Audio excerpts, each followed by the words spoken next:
What's up, guys? It's Cerberus here, back from my, I don't know, unintended vacation. Um, Coming to you live with episode number 4 of Tasty Talk. Here with me today, as always, Sabretooth Champ. Oh, he's on this side now. He's on Oh, this side. Sabretooth Champ is with us tonight. He is co-hosting, as always. And, Champ, how you doing tonight? doing good, man. Doing good. How are you? Um, uh, I wish I could say I was living the dream, man, but it's been more like a nightmare here lately. So, Back uh, from the dead, your technical outage. yeah, it's been terrible, guys. Right, I don't know if you can see it or not. Let me get this for you. Um, this right here, this right here is the devil. I hate it. You can't see it right now, but it is a hard drive. Yeah, it's the devil. I hate it. So, but anyway, hopefully we've got all that nipped in the bud, and we can get back playing some Hearthstone, talking about some Hearthstone, and doing a few other things. So, what do you want to start us off with tonight, there, Mister Chimp? Well, just in a review from last week, we had our tournament on the 8th, and it went pretty well. Was that We just ended last up, week? yeah, isn't that right? Like, Yeah, I remember. I raged pretty hard about. yeah, Yeah, I do. yeah, I do. and it's last week, so congrats to Human again for winning the tournament. Yeah, And thanks to everyone for coming out and playing and being a part of it. absolutely. And we got another tournament coming up too. So, Right? We're in the process of orchestrating another tournament. We put some ideas out on Facebook, and some people responded with some more ideas. So I think we're gonna have just another 8-man single elimination tournament. We need to set a date, but I think it's coming sometime in December. I'd really like to do some pre-qualification, so that way it's not just first come first serve, because there was right, actually quite a few people who didn't actually get to play in the event that wanted to play in the event. But right. as far as that goes, we'll have to just me and Cerberus are just going to continue to put our heads together and try to get some ideas across. But other than that, that's as much as we know. But another 8-man single coming in December. Usually, whenever we put our heads together, it doesn't work well. So it never does. So hopefully we can get something out of it this time. Um, Going actually, like you said, hats off to Human. He came out. He avenged Riven like he said he would. A lot of followers in chat. A lot of followers watching the stream.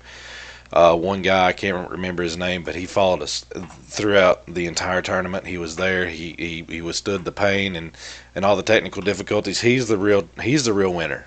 He is the real winner. So, um, just going on here, like you said, we're going to set a date on this. And as far as the um, excuse me, as far as the date, we'll be setting that up here soon.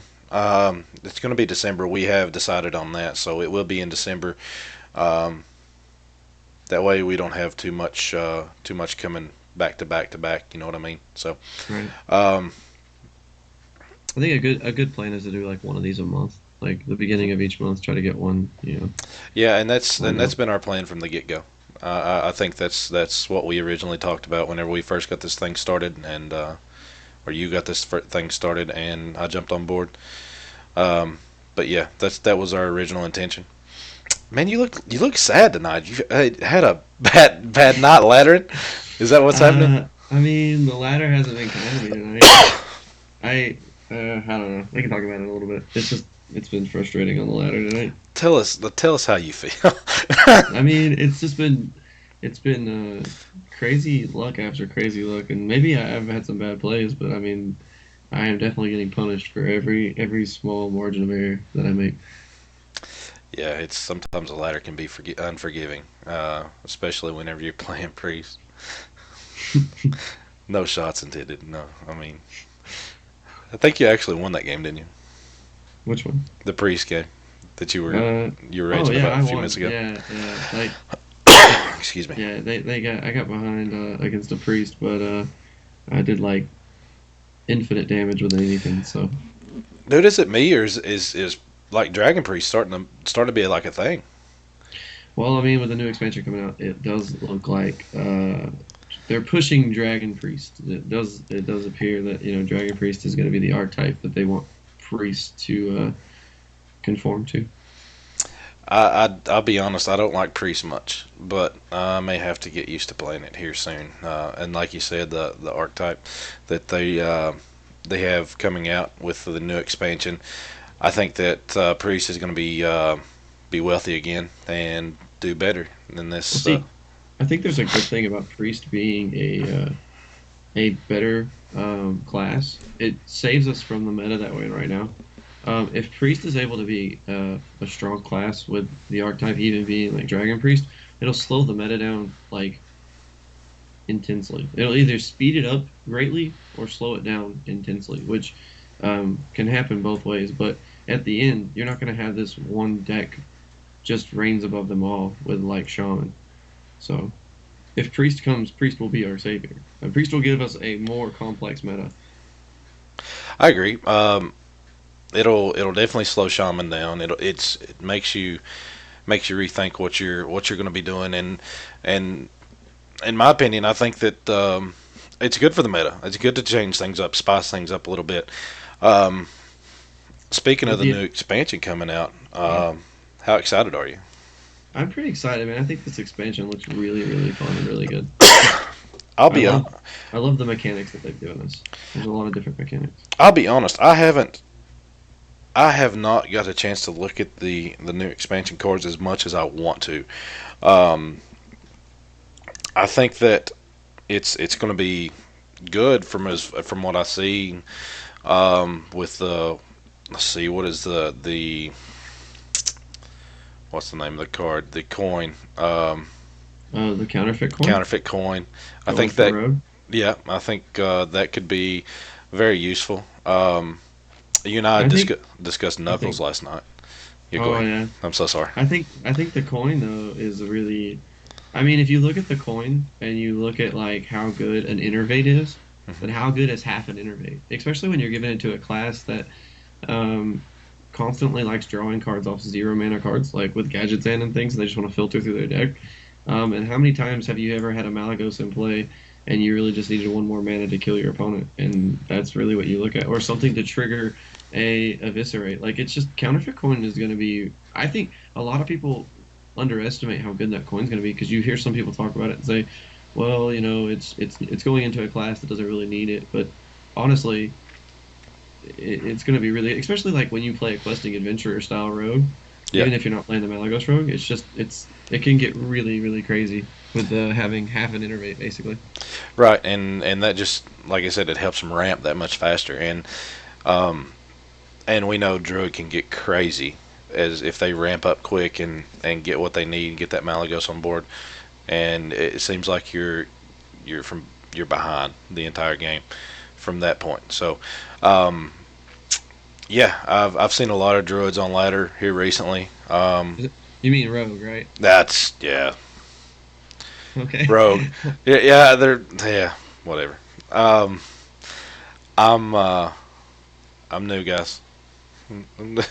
No, I'm kidding. I should know that, and that was a rookie mistake, and I apologize for that, guys, because It's all right, man. I think you just got confused with the I card did pick. get confused. Um, Although I do know the difference, and I do know that yeah, it is rogue and backstabs and you know Right. all this other The, stuff. the zero mana cards that trigger their other cards. Yeah, That's why counterfeit coin would be a pretty good card. SI7 agent with a Yeah, can counterfeit you coin. imagine you always imagine like the best plays come with SI7 agent come from like when you're on the coin and you're able to play the Yep, coin into SI7 agent on turn two. yep. Like always having a coin makes that play better. Like Oh yeah, I mean it's not like your infinite best play, but like when you're playing cards like Questing Adventurer and then you move into a point where you just still need 3 mana after you play Questing Adventurer, or if you play Questing Adventurer on turn three and then coin out a conceal, it's just I mean you always have a coin. yep. So I mean it's just I don't understand how people can like play that card down it's super powerful. I mean, it's one mana that you'll always have at your fingertips, which is always good. With the potential of 3 coins. Am I correct in saying that with the two counterfeits Yeah, and I the mean, right. one if you go second you get the coin there with the potential of 3 extra mana on turn turn 2 turn 1 even. I Um, mean, and you're talking about a class that plays Edwin Vankleaf. So I mean, you're talking about a potential huge Edwin if you need to. how Like, nutty is that, man? yeah, you Edwin have a just gets bunch of crazy. yeah, you can just do crazy things with it. I mean, giving a counterfeit coin to a class like that is going to be super powerful. I think that's a really cool card. I think it's a really good card. I agree. I agree. I think counterfeit coin will be played, and I don't know. It may be phased out. I understand that it may take up a spot in your list where you want to put something else. I don't play rogue enough, Right. but and that's But just I with mean, anything. I mean, but it may. right Sorry. now, most rogue lists are playing like swashbucklers. So you just cut your swashbuckler. That's a filler card anyway. Right, right, and I hate swashbuckler. I Hate it. think I think the card's not even that good. Like swashbuckler is good, but I mean, you're playing towards RNG where you don't really know what you're going to get, and you're just Right. basically trying to draw a card off of it. With this, you don't even have to worry about the RNG effects. You just actually get to play the cards that you want to play from your hand earlier than you usually would. How cool is it whenever someone plays swashbuckler on you and you're playing warlock and they get a twisting nether off of the swashbuckler? How cool is that? Especially when you got lethal. Especially when you got That's lethal on board and you cast your doom guard, you're in and they position. play it like they played it for five. Yeah. Like I don't even remember how they did it, but I had lethal. Like I don't know. He had like three cards in hand. He played and one of them was a coin. I knew he got off of a tomb pillager. He played a swashbuckler and like just wrecked my board. He Yep. was like, "Oh, look what I've got." Oh, and then he passed preparation. That's what it was. The two cards in his hand were coin and prep. And after he catched Swashbuckler, he was able to just coin prep out Twisting Nether, and then we Yep. were both off the top of our decks from that point on. Yep. And it's just bad days. I hate swashbuckler. I do, and I agree with you. It is a filler card. It's just it It can fits be. well. It's a 1 drop. It's something to play on turn 1. Yeah, I mean, but I think Rogue's in the counterfeit same coin. spot. I think Rogue's in the same spot that Paladin's in. Like the curve really starts at two. Hmm. Like your curve really wants to start at two. It doesn't need a one drop. You just really want to start with like a two mana card and then go from there. Right. So, um, since we talked about the counterfeit coin a little bit, talk about what card you're interested in. I know you're interested in Knuckles. Tell us a little bit about Knuckles and what you think it's going to do. Oh, Knuckles? Yeah. I mean, so in Magic the Gathering, there's a mechanic. I'm gonna pull up Knuckles so I can just look at it again. I'm looking at it now. Like, there's a mechanic called Trample, and Trample is really useful because in decks that are mid-rangey or just the kind of decks that want to apply a lot of pressure to the opponent, it's really good to be able to attack a minion or a creature in Magic and be able to use the extra damage to go face to your opponent. So that's how trample works. If you have a 5/5 creature and they have a 4/4 creature and you attack another 4/4 creature, they block. The trample actually goes into the opponent's face, that 1 point of damage. With Knuckles, it's kind of like that, but it's even better because the damage that Knuckles does when he attacks a minion also does face damage. So you have a 5 mana 3/7 body, which is pretty good stats by Right. itself. But you also get the ability of after this attacks a minion, it also hits the enemy hero. Like the amount of crazy combinations that you can do with this card in a class like Hunter is just ridiculous. Like if you go into a play where you're able to buff this card or you're able to like Houndmaster for instance, like if you're able to make this bigger or you have a Leok in play where he has plus attack and he's still able to remove enemy minions from the board and still do face damage, it's not only huge tempo swings, but you're still applying pressure without them being able to build a board. Like you're taking their board away. They have to deal with Knuckles. You're doing face damage. That is exactly what Hunter wants. Like it's I think this is like such an underrated card when you look at the way people vote it to be rated. Hmm. it's going to be ridiculous. This is going to be like the most annoying card to play against. I agree. I really do, and I think that it'll see a lot of play. I really think that it will see a lot of play, and it'll definitely make its impact on the meta. Um, Being a 5 mana card is huge too because Hunter doesn't have a lot of good 5 mana cards. Like right. Tundra Rhino's okay, and they were playing like some other iffy things to try to get like that curve into your Savannah Highmane. But Hmm. it's a 5 mana card. It fills that spot perfectly, and it just helps your curve on like this card is going to help the class. Like I think Hunter is getting some huge help in these past two expansions, and I think we're going to see like the rise of some really good Hunter decks. Right. But this card is going to be one of those ones that you're like every time it comes down, you're like, oh my goodness, get it off the board, please. I agree. And let's see. One card I was just literally looking at. It was the 5 mana Lotus Assassin. Lotus Assassin is. I mean, I think that card could be all right. For 5 mana, stealth. Whenever this minion attacks and kills a minion, gains stealth. So this could essentially be I think, a very powerful minion. Um, Especially, I mean, it's not going to be great, but it really depends on what supporting cards it has. Um, I like this card though. I think it's a really good card for Rogue, especially because where a lot of Rogue cards come from like already needing stealth. It already comes with conceal, so like you don't have to conceal it, and it makes your cold bloods a lot better. Hmm. Um, a lot of people already tried to play Stranglethorn Tiger in their questing adventure decks just because it already has stealth and it's a 5 mana 5/5 with stealth. And this is a minion that gives Rogue that mid-range balance where it's a minion that can always have stealth if necessary. So um, it's a good way to Excuse me. deal with the board and keep stealth, and it's also a good minion. It's just a good body. A 5 mana 5/5 is a pretty good body, but it also has stealth. So I'm interested to see what it does in Rogue if it sees play or not because right now Rogue is more on the combo Malygos style of play, where I mean questing Rogue is still kind of out there, but it's you don't see a lot of it. You see like higher level players playing it, but I don't know. Lotus Assassin's a good card. I think value wise, you definitely get a lot of value for what you pay for 5 mana. Absolutely, and as far as value, like you said, you're going to get that value out of this card. Um, Another card that I've kind of, and I know I'm kind of cheating, guys. I apologize. I'm just kind of reviewing a few cards here. Um, a few of which that I know. Um,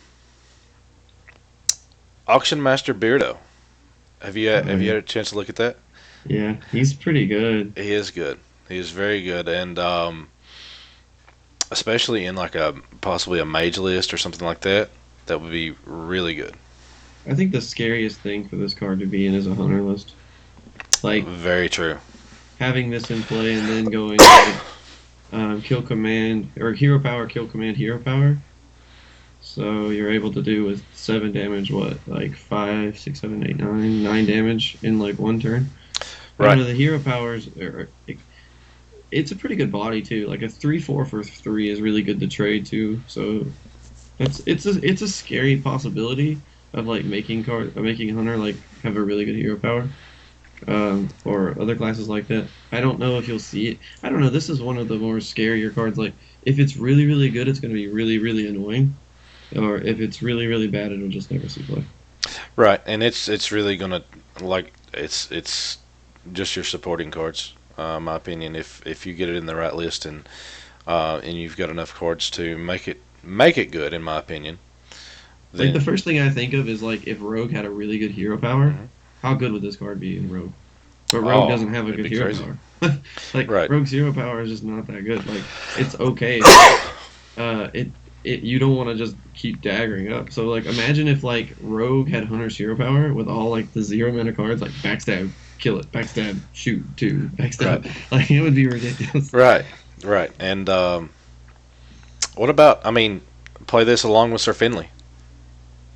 it's really risky because your Sir Finley has to hit something good. Like, Right. what happens if like it would really suck if you got like Paladin, Warrior, like Warlock, Yeah, because then Warlock you wouldn't be very good because you'd be constantly yeah losing life.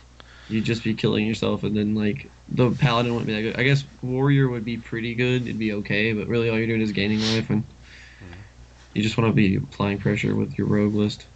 Right. And we mentioned Dragon Priest earlier. Dragonfire Potion.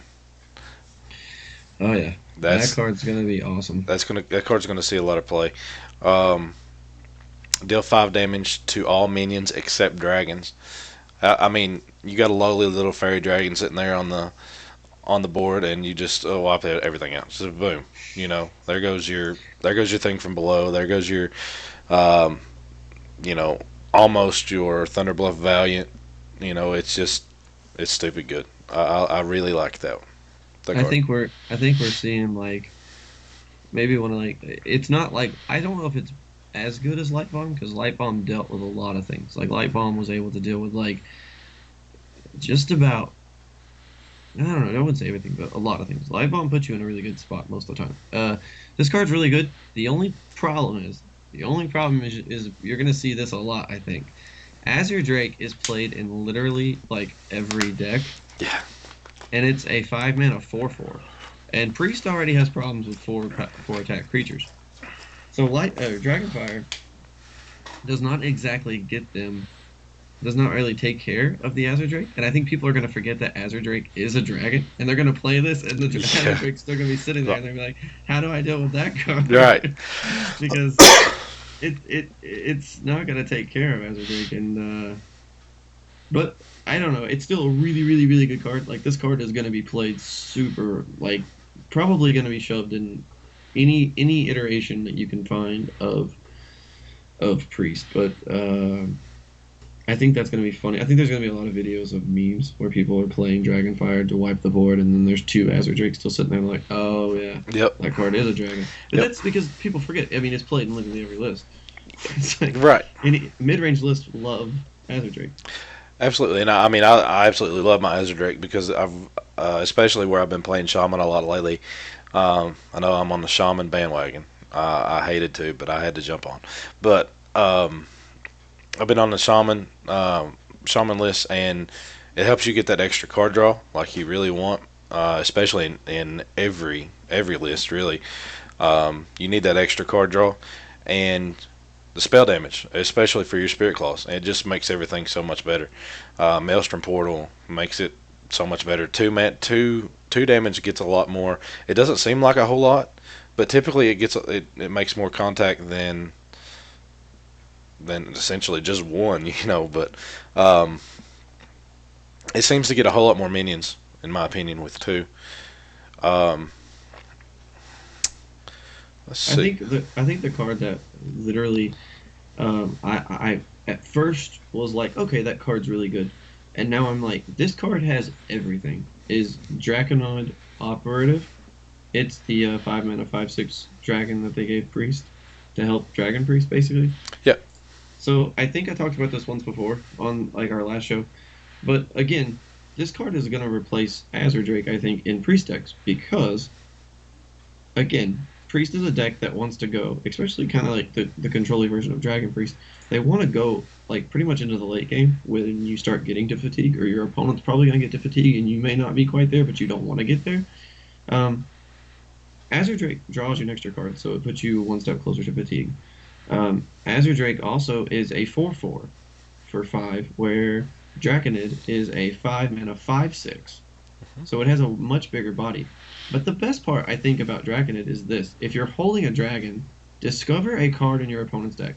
So instead of drawing a card from your own deck, you're discovering a card from your opponent's deck. So you're taking a card that you didn't have in the game and you're putting it in your hand, which is really good because you're not getting closer to fatigue, right. where Priest already gets closer to fatigue anyways. But the key behind this is it comes from your opponent's deck. So you actually, for one, it's good for you because you get to have some sort of information about what your opponent's playing, which is huge in any Huge. matchup. Absolutely. Knowing what your opponent's playing and knowing what else is left in your opponent's deck and what you have to play around is gigantic. But it also makes it better for the opponent who is actually getting the card taken from them because they know what like what cards are possible for the opponent to get, which makes it easier for them to play around as well. It's it's like when you get those discover effects, like discover a death rattle card, they can literally discover any death rattle card. So it's hard for you to play around what death rattle card they got. But this card, in my opinion, Blizzard printed one of the like best cards for player actually having to play the cards instead of just playing, okay, let's just keep playing because I don't know what he got from Discover a Death Rattle.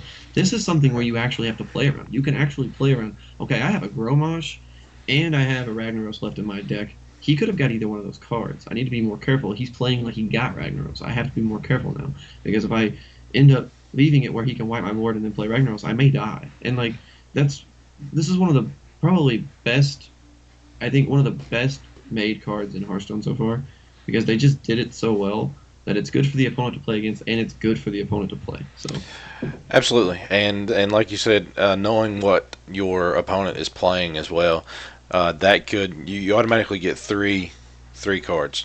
It's going to show you three different cards um, that that your opponent's playing.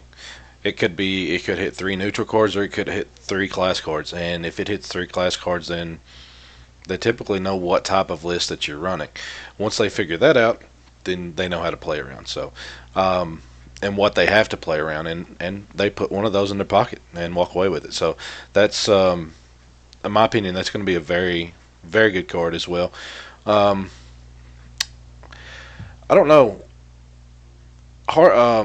Blizzard has started the tri class cards, the three class cards, and that's one thing that I am actually excited to see how they do, especially with the Cabal Chemist, the Cabal Courier, um, and guys, I'm learning these cards with you right now, so um, I have looked at some of these, but I'm just wanting to talk about them. So, my uh, favorite of the tri-class is it's obvious it's Kazakus. That guy is gonna be oh, he's stupid. nutty. Yeah, That guy's gonna be stupid. yeah. It's that's your Reno Jackson. That is your Reno Jackson right there, and um, I think he's better. I think when we get to playing him, I really honestly believe he will be better than Reno Jackson. Because the spells you get can do so much more than what Reno could do for you. And now they're printing things that make spells free. mhm. So, I mean, you get a big 10 mana spell that does a gargantuan amount of things, and then you play, what was her name? Inkmaster Solia, Yep. which is the 7 mana 5/5 with a battle cry. If your deck has no duplicates, the next spell you cast costs 0. Yeah, that's gonna be a Like, yeah. so Mage, like Reno Mage, is going to be like retarded until Reno floats out of the meta. But I I, think they gave this whole no duplicate deck thing enough that even if they don't have Reno, that it'll still be really good. one thing that I did notice, and even looking at this previously, I have looked at Kazakus and I have looked at Inkmaster previously. One thing I noticed is playing both of these, you don't have the ability to play both of these together. Unless you have 11 mana, which means, hey, I got to have the coin in my hand, and I got to keep it the entire game because I want to play both of these together. And it could be very detrimental to the outcome. But I like how that you cannot play both of these on the same turn. Um, I think it's fine to probably play Kazakus on turn 4 and then just build your spell and hold it until you play. that's not bad. I mean, not bad at all. I mean, Because I think it's depending on your situation. Like I don't know if you it'd be tough to play both of these or like want to play both these in the same turn because you would either play you would have to I think you would just play Kazakus anywhere from like turn 1 to turn 6 and then you would probably play a turn 7 Salia and that'd be fine. Because Salia still keeps the spell 0 even after you play Kazakus, so you right. would just build the custom. I think the hardest part. I think mostly the best play would be waiting to play Kazakus till turn 6, because you really don't have as much information about what spell you really want to build and get for free and play Inkmaster with until after you've seen as many cards as you can from your opponent. Right, and the longer you hold Kazakus, the more value it essentially gets, because like you said, you're going to know what you need to play, and you know going to know what you need to um, need to build as far as your spell. So this could be a very good card, in my opinion. Um, I'll tell you the card that I'm most excited about though, and it's only because I want to do the fun wild thing, and this is just a fun thing that I thought about. Patches the Pirate looks super fun, and here's the reason. Um, so it's a 1 mana 1/1 with charge that says after you play a pirate, summon this minion from your deck. It's a 1 mana 1/1 that after you play a pirate, you get another pirate for free. So you get a free 1/1. But here's the cool thing. In Rogue, there's a card called Gang Up. So you make three of these guys. So you get a free. So you play your like South Sea deckhand, the 1 mana 2/1 with charge, and it gets you a free 1/1. And then you gang up on patches, right? right. Well, if you put three more patches into your deck, and then you play the 2 mana 2/3, the cannon. I forget the name of it. The ship's cannon or something like that. I forget the name of it. It says whenever you play a pirate, deal 2 damage to the enemy. Hmm. So when you play a 2 mana 2/3, that every time you play a pirate, it deals 2 damage to the enemy. And you play a patch or you play a pirate and you get three patches out of your deck immediately. There's 6 damage to the opponent's face. So it's a super cool combo tech card that where you just start. It's a super aggressive like fun pirate wild deck that I've seen online people were posting about, and it looks super cool and really fun. And it's the kind of deck that I definitely like to play around with and just have some fun with. Absolutely. And there's several cards on here. The let's see, another good card here. One I was looking at just a few moments ago. It was ah, what is it? The I Cabal think. Chemist.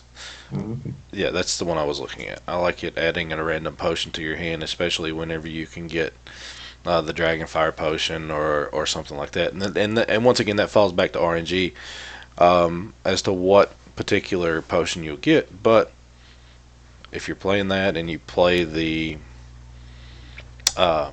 priest list, you could possibly get the Dragonfire potion or any potion for that matter. I think you can get. I think you can get in any three classes. You're always able to get Dragonfire Potion because it just says any potion doesn't restrain to your class. So Right, you, even if you're playing Warlock, you should be able to get the Dragonfire Potion. right. I think another card since I've been playing a lot of Anyfin lately that I'm really excited about to try. I don't know how well it'll do. Is Finja, the Flying Star. That card looks really fun to play. Yeah. I think it Whenever just this, takes us. Yeah, go ahead. it just takes the spot of your Solemn Vigil because it's a 5 mana card, and your Solemn Vigil only draws you two cards anyways. So a 5 mana 2/4 that whenever it attacks kills a minion and kills a minion summons two Murlocs from your deck. It's just like drawing two cards but better because you're putting two Murlocs that you're searching for anyways already into play. So I think this card's going to be super super good in Anyfin, and it's going to give your Anyfin the ability to just get your Murlocs into play a lot quicker because the hardest part about playing Anyfin is getting your Murlocs into play. Right, and getting those Murlocs in there and getting them off the board, and then just getting there to in order to play your Anyfin can happen. So, That and card I'm really excited about. yep, it could essentially be a very good card.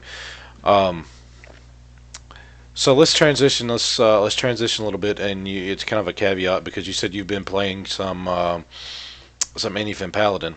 Tell us a little bit about your week this week. As far as my week goes, I've been playing Anyfin most of the time. I've been playing a lot of Zoo too, though. Um, I think I think Anyfin's really good. The only problem that I've had playing Anyfin is that it has it has a lot of trouble against like Hunter list. Hunter gives it like Hunter has the ability to just cram stuff into your face, which you don't want anyways when you're playing Paladin because you just have to constantly protect your face. Because if you don't get your heal cards like Ivory Knight, or you only play Ivory Knight, a Forbidden Healing, and a Ragnaros the Light Lord, which the two Ragnaros the Light Lord and Forbidden Healing are super expensive cards. So you're not doing anything else that turn, so you're not building a board, which is really good for Hunter because if you're not building a board, then they're just going to ignore you anyways and just keep hitting your face. So In the end, Hunter gives me a huge problem. Zoo honestly kind of gives me a lot of trouble, but honestly, it's a lot easier for me to deal with Zoo because a lot of their minions are like two or less toughness, and Consecration does really well with it. Or if Yep. they get too big of a board, you're always able to just pyro equality.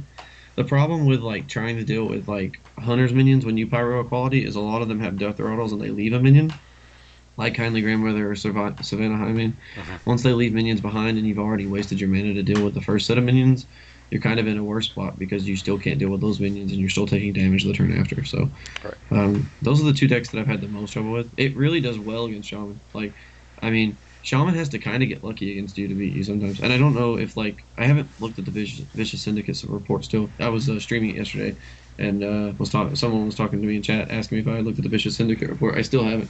Um, I don't know the matchup that it does well against. If it's like favored against Shaman, it's not. I don't think. I think it's probably unfavored, but because of everything is, I think it depends on the player. But honestly, it does really well against Shaman. It does really well against a lot of lists, and I've been surprised how good it did. I actually streamed it today, and it did really bad though. It was like I think I won like 3 of the 7 games I played.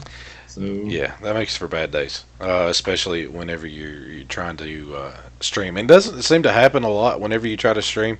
Or it does for me. I don't know why or the reason that it does, but every time that I try to stream a little bit, it ends up I go 0-3 or 2-6 or something foolish. I end up making myself look like an idiot and making misplays myself. But um, yeah, it happens. And I got a chance to watch that list play a little bit last night while I was working on my computer, and it seemed like it'd be a fun list to play. It's very fun. It'd be a little bit trickier to pilot, just because you do have so many outlets that you can go down the avenue. The pyro and equality, like you say, is one very. I mean, lack of. I mean, it's hard to know when to do it. yeah, it's hard. It's hard to know when to play that, and you want to get your value out of it, but you don't want to play it too early, and it's just I don't know. It could be very complicated to pilot, but I like it a lot. My week in Hearthstone has been rather grim this week. Other than last night. Last night I started playing a little bit. The first chance I actually got to play a little bit and sat down and try to ladder a little bit. I started at rank 16 last night and got on a killer winning streak and went all the way up to full stars in 13 and stopped for just a few moments while I had to do some other stuff with my computer and stuff. But um, stopped there and went back and played one game today or 2 games today rather, and I've lost both games. So um, I'm back at half stars with 13, and I am I'm currently trying to get my quest for 10. That was my goal last season, and um, realistically, that's my goal this season. I've been playing Shaman, like I said. Tice's list. I've been playing it with the Bloodlust and the Earth was it Earthshock. Earth Shock. Does 1 damage to the or silences the enemy minion and deals 1 damage to it. So um, that proves to be a very good card, especially when you draw it out. And it's as far as minions to play it on. Here's a tip: do not play it on anything that Barnes uh, on Barnes spawns. A But Barnes target. yeah, do not play it on a Barnes target.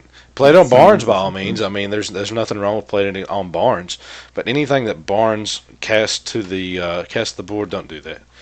I thought I was going to get real cute, and guy ended up getting a Ragnaros off of a Barnes, and I was like, I'm going to kill this real quick. Well, the card reads silence an enemy minion, and then do 1 damage to it. If it done 1 damage to the enemy minion and then silence it, of course it would be terrible because if you kill it, you don't get the silence ability. But anyway, um, Yeah, so I thought I was gonna be cute, just kill it off. Don't work that way, Cerberus. It doesn't work that way, and I end up getting um, an 8-8 or a 8-7 rather on the board, and it just didn't work out well in my favor at all. It's not. Yeah, it's not a Yeah, and the thing about it is, not a good trick. at that point, it can attack anything that it wants to because it's silenced. It can attack at that point.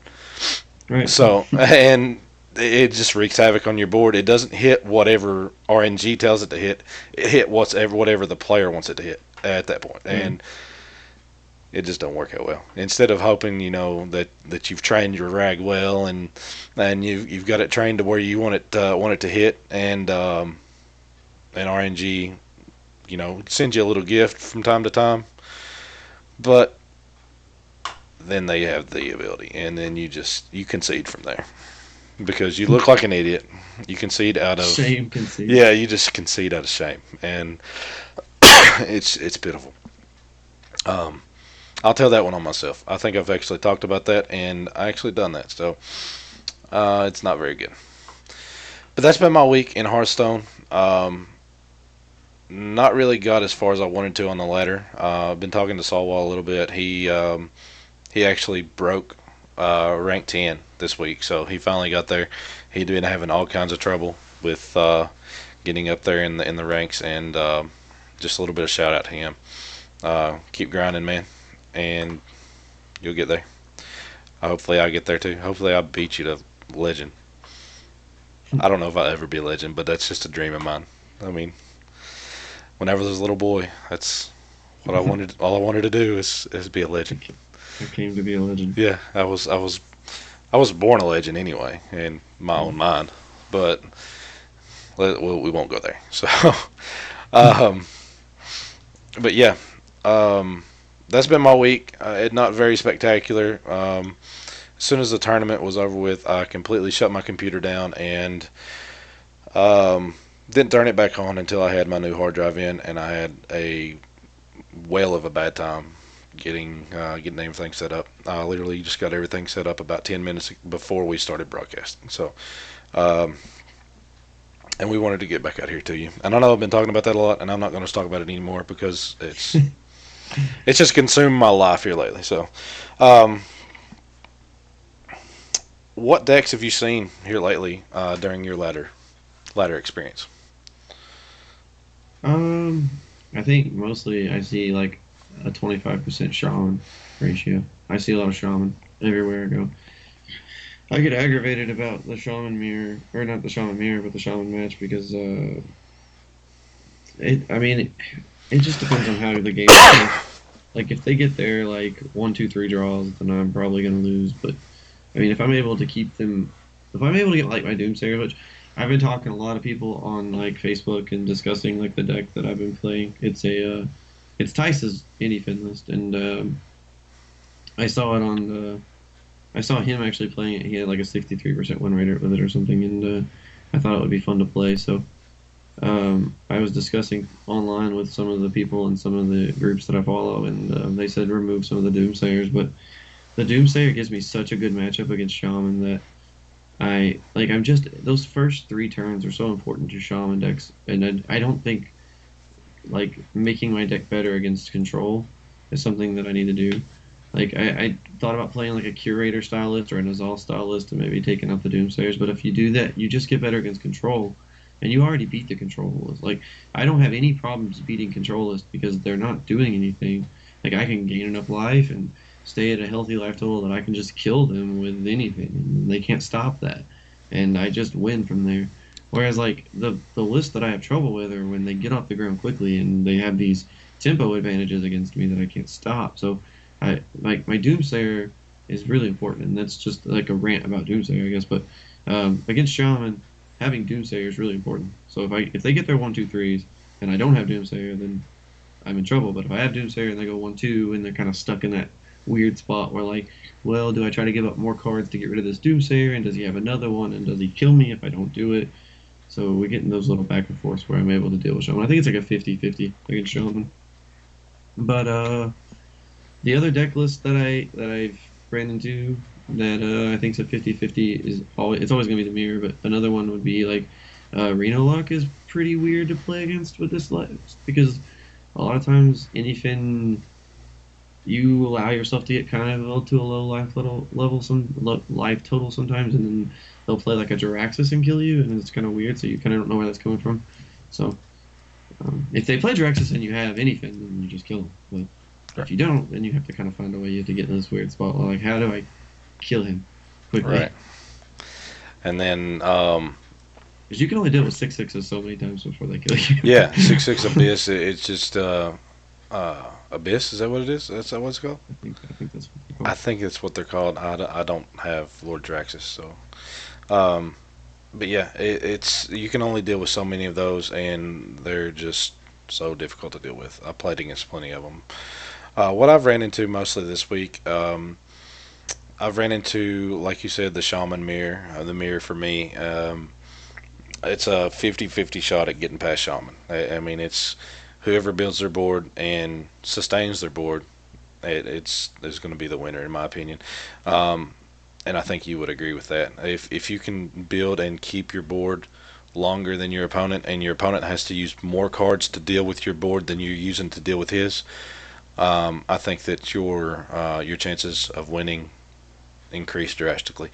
Um, Especially with uh, I've teched a little bit differently, or Tice has teched a little bit differently as far as that goes for with the one of Bloodlust and one of the Earthshock. It's it's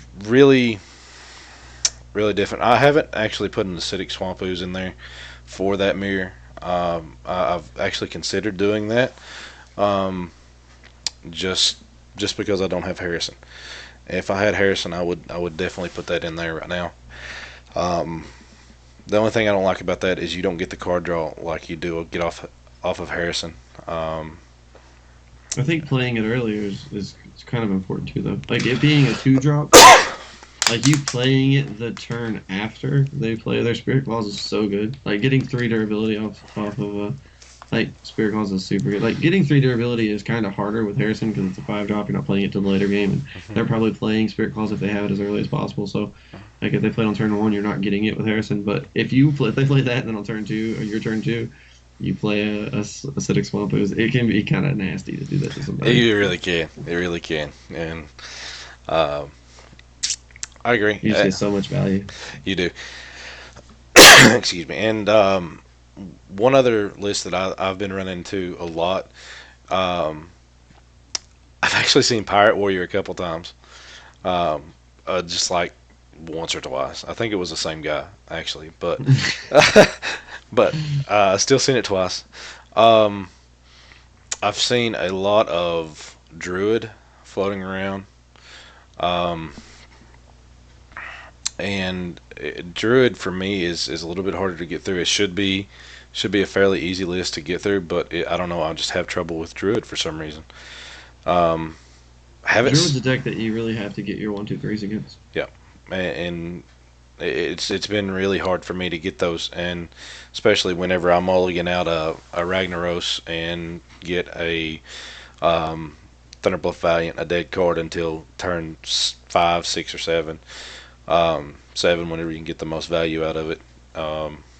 5 whenever you just need something on the board, and that is a terrible play. Don't ever do that because you're just sacrificing your Thunderbluff and you're not getting any value off of it. I don't know if that's a terrible play. I think actually a lot of times against Druid, like they have such trouble dealing with high health minions. Like you end up with like unless they mulch it, they're not going to kill it. Like it's a good body for 5 minutes, a 3/6, and it's probably going to stay around one turn against a Druid. Like on 5 minute, if you don't have anything else, it's pretty easy to kind of just curve out into it. Yeah, I mean it is easy, but I don't know. I've not had good luck doing that.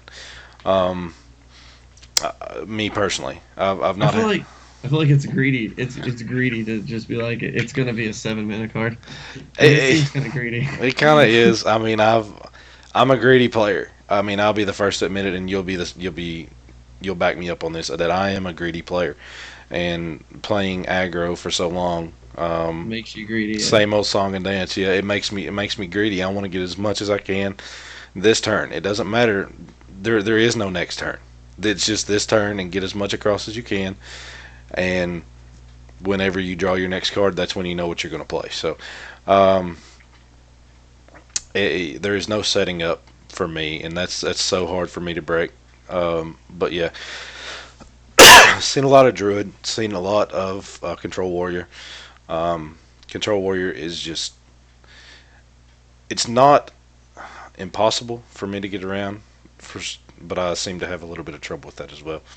Um, as you can tell, I'm still in the lower ranks. I say lower ranks, but um, yeah, control warrior I still have trouble with, and that's just me getting used to the list, because they knowing when to play your minions and what to expect. If you start getting a lot of minions on board, turn 5 you're going to see a brawl. I mean, that's a given. Don't I tend to always lose a lot of good minions whenever I the brawl hits the board, and everybody does. Not saying it's just me or anything like that, but everybody does whenever that brawl hits the board. That you don't want to see that. Um, and then now you're just waiting for the second brawl. Like And with shaman, like you're always trying to force them to play their removal when they don't want to. So like the best like the more like persuasive ways to do things are to play minions that necessarily are kind of like gimme minions. Like if you play like if you have your 1-2 combos, you obviously play. If you can able to go Trog, Totem Golem, then you always do that because it just right, puts so much pressure that they have to immediately start dealing with it. But the best parts are like when you're just able to go Totem, Totem, Totem, play a 5/5 for free, and then they have to deal with it. And once they start playing cards, then you can start playing cards because then you start knowing what they have left.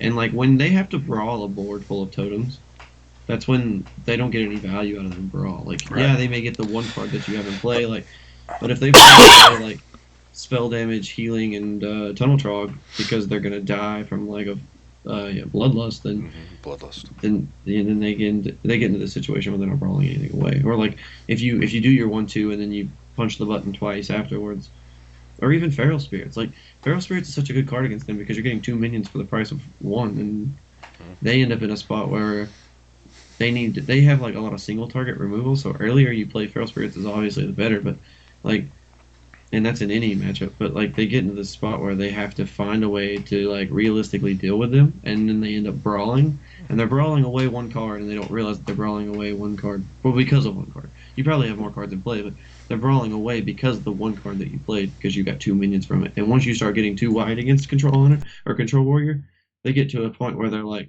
I have to deal with this board, and the best way for them to deal with the board is like brawl. Absolutely, and like you say, if you start second, if you start the game second, you've got the coin, you've got feral spirits and tunnel chalk. I I would coin out.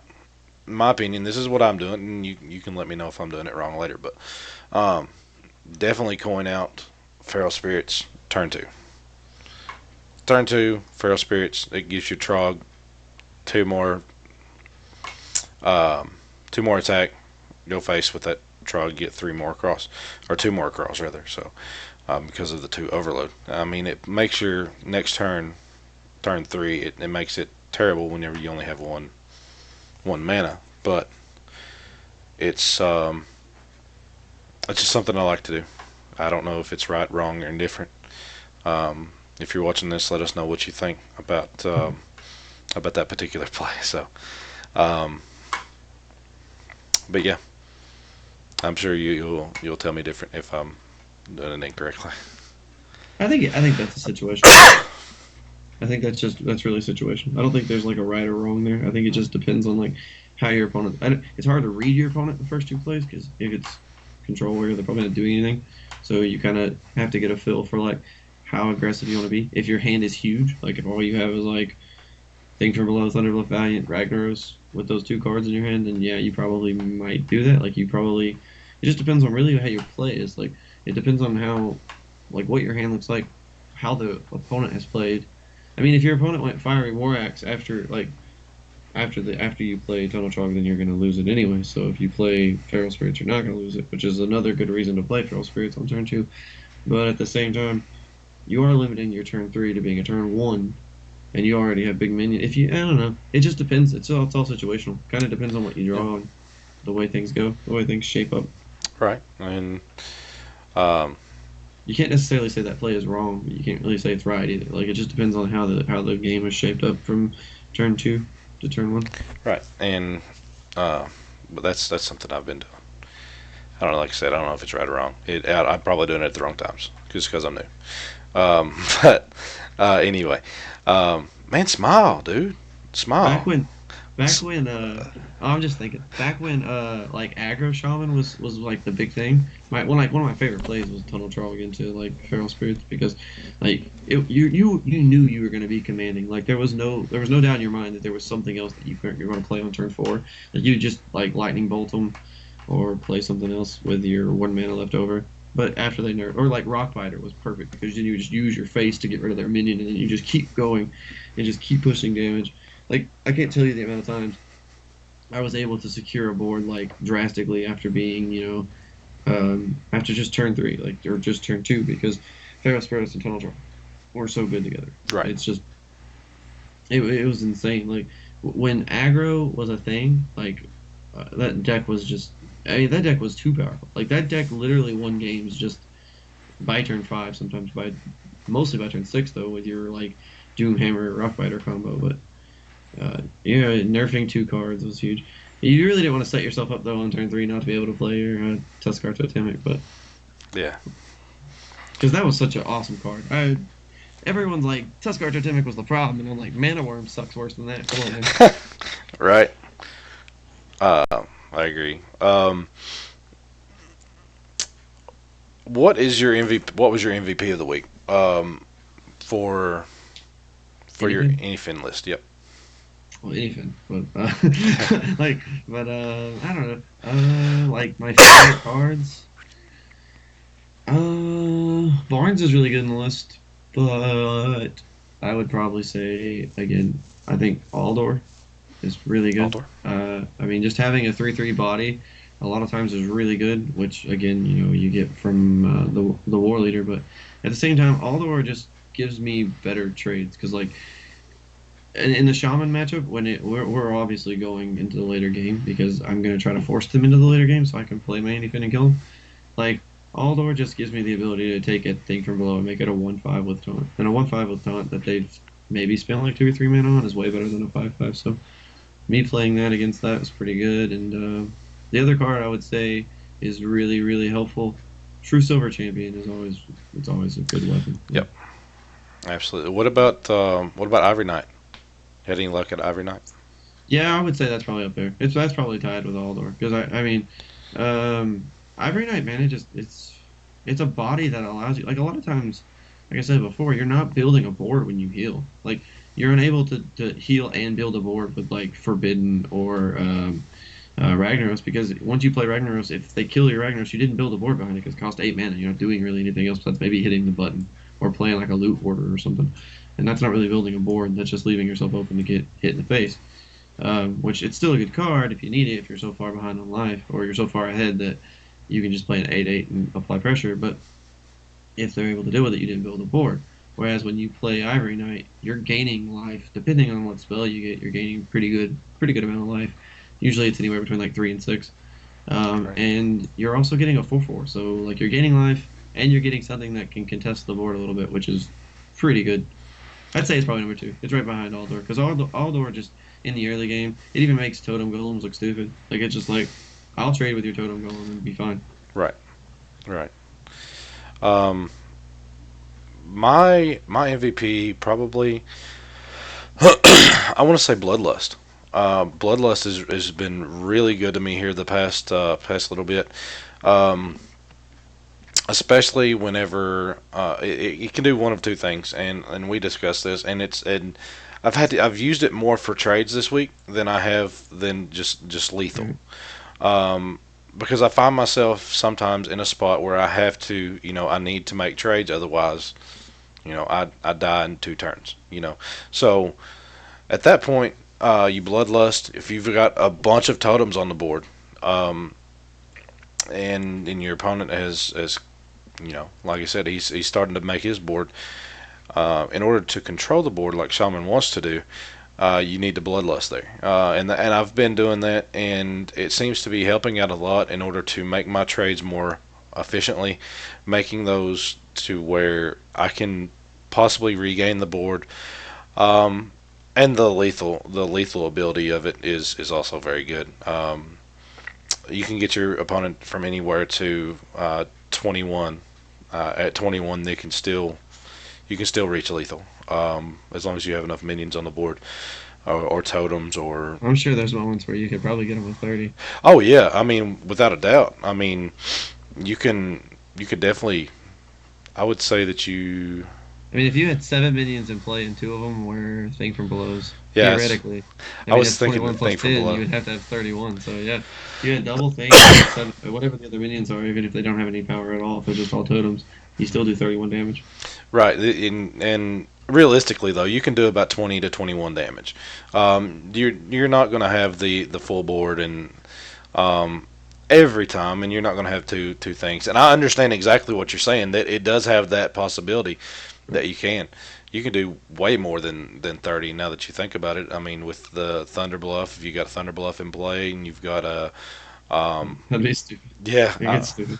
yeah, you can at that point you can inspire and then boom, play your I mean just windmill slam and wait for them to concede, because it's and that's wrong, but I like doing that. Just wait for them to concede after you play your bloodlust.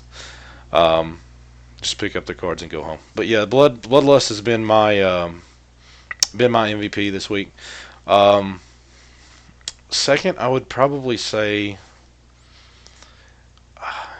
it's so hard not to go with Thing from Below, because Thing from Below just I mean it stops so much, and it's the 5/5 body with taunt that you want. Um, Thunder Bluff has been really good to me this week. In past times, I haven't had that much luck out of Thunder Bluff, but this week I've had a little bit of luck out of Thunder Bluff Valiant, um, especially with the Inspire ability, like we were talking about previously, and it just seems to be so good. And you guys already know that. Everybody knows that Thunder Bluff Valiant is awesome, but it was my second, it was my runner up this week, and I think that I think that I'm starting to learn how to play that card a little bit better. Like I say, I still get greedy with it on turn seven. I do. I'm guilty of it. Just because I want to get that extra two and make sure that I get that two. But I'm gonna start trying to play it a little bit differently though. I will do that. Like, curve out a little bit. I mean, I Yeah. guess I just think against control decks, it's better to just go ahead and play it if it's what you have on turn five, than like spending 4 mana to get 0 power and do something else, or like play more than one card. Like if you're playing one card against control decks, you're making them just react to that one card, and Right. I think you're in a better spot maybe. It's so much easier to react to one card too, and it's yeah. I mean, it is. It is. It's easier to react to one card, but at the same time, like if they're reacting to multiple cards with one card, like if they're able to just like play an AOE and get your cards for it, then they're 1 for 3 and you, or 1 for 2ing you. And then at that point, if a control deck is 1 for 2ing you, or 1 for 3ing you, or like being able to take advantage of your board with just one of their cards, then they're probably going to win the game. Absolutely, absolutely. But those are my two cards for the week. This is something that we're going to start doing. As far as the cards of the week, then we're going to start implementing that segment into the broadcast. So hopefully you guys enjoy that. Some of the guest that comes on, we need to tell them to bring their card of the week. Absolutely, absolutely. Speaking of guests, next week we're going to have Keith Swafford joins the show to us to talk about the standard mana and arena play. So we're actually looking forward to seeing Keith here, and hopefully hopefully you guys enjoy it as well. Very knowledgeable, from what I hear. I've actually never spoken to the guy, but Chimp is known him for a while, so he's going to come on the show, and He's really good. I've seen him play arena. He gets a lot of 12 arena runs, so He'll bring some really good information to the table about arena, and he'll give us a good outlook or his outlook on arena play, and he wants to talk about the standard meta too, and maybe the new expansion coming out, and kind of give his thoughts on it. And I told him, yeah, I was like, yeah, I'd be more than happy. So So yeah, we're gonna have him on the line here next week and joining us for the show. One thing I do want to mention is myself and Chimp will be on Hero Power next week. We're actually looking forward to that. I got in touch with Avanti's actually reached out to us today and invited us to be on the show next week. We're really excited about that. Look forward to that. That's an incredible opportunity for us, and we are forever grateful for that. And thank you so much for that. I'll be playing Anyfin Paladin Anyfin Paladin. On the scene live on Hero Power. Hero So Power. Hero Power. I'll be playing some Anyfin and talking about how great the deck is and how my favorite class is Paladin, and I can't play it right now because it's not good enough. Yeah.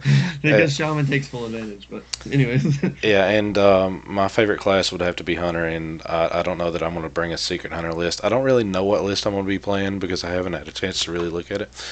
But yeah, I'll be getting something together and um, see what I can come up with. So once again, thank you to Avantes for this opportunity. And if you guys are watching this, don't forget to tune in to his show next week and see me, see us do battle and talk some more stuff. talk some Hearthstone with them guys, and looking really forward to that. Um, so that's the show, guys. Really appreciate you guys tuning in and watching, staying with us, and Chip, you got any words? Catch us live at YouTube at Tasteful Charades and catch us live on Facebook. I usually do a Facebook post, some live streaming on Facebook about twice a week, but I do a lot more on YouTube. And I do some funny videos on there of me making huge misplays. And I just put one up tonight of me being a priest and showing just how bad priest is, even though I can make all the misplays in the world and still beat him. Yeah, it's a very good video, guys. Yes, give that a watch, and yeah, by all means, he streams a lot through the week. I'm gonna start streaming more on the weekends, Sunday especially. Sundays are gonna be Sunday fun days here with on Tasty Talk, Tasteful Charades, not Tasty Talk. We don't have Tasty Talk on Sundays because we don't have both of us here. That's just can't do that. You just can't do Tasty Talk without both of us. Right. So, um, once again, guys, thank you guys for being patient and stay tasty out there, guys. Don't forget to subscribe on Peace. subscribe on YouTube. Follow us on Facebook. Follow us on Twitter. Like us on Facebook. Follow us on Twitter. Man, what It's happened right words. then? I just spiraled out of control right then. Did you see that? I was self destructing at that moment. Yeah. Um, like us on Facebook. Follow us on Twitter. Subscribe on YouTube. There we go. Stay tasty. We're out, guys.